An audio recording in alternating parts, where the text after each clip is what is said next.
मागच्याच महिन्यात डिसेंबर महिन्यात दिवाळी अधिवेशनावर वर्धा ते नागपूर असा 75 किलोमीटरचा आम्ही हा मोर्चा काढला होता।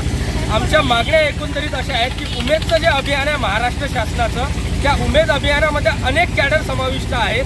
त्या सर्व कॅडरचं त्यांचं जसं वर्क आहे, त्यांचं जसं काम आहे तसं कामानुसार त्यांचं पगारवाढ झाली पाहिजे आणि त्यांची पगारवाढ करून डायरेक्ट पगारवाढ त्यांच्या खात्यात जमा झाली पाहिजे, ही प्रमुख मागणी आहे। त्याच्यासोबत त्यांना विमा संरक्षण लागू केलं पाहिजे, शासनाने त्यांचा विमा काढला पाहिजे, कारण रात्री बेरात्री दिवसाच्या 24 तासही ह्या महिला आमच्या काम करत असतात, परंतु शासन 1,500 3,000 असं मानधन देऊन कुठेतरी त्यांची थट्टा करत आहे। म्हणून आज या ठिकाणी पुन्हा वर्धा जिल्हाधिकारी कार्यालयावर हा धडक मोर्चा या ठिकाणी काढण्यात येत आहे आमच्याकडून। आणि यानंतरही जर का आमच्या मागण्या पूर्ण झाल्या नाही तर राज्याचे ग्रामविकास मंत्री गिरीशजी महाजन यांच्या बंगल्यात घुसून आम्ही हे आंदोलन करू आणि आमच्या मागण्या पूर्ण करू।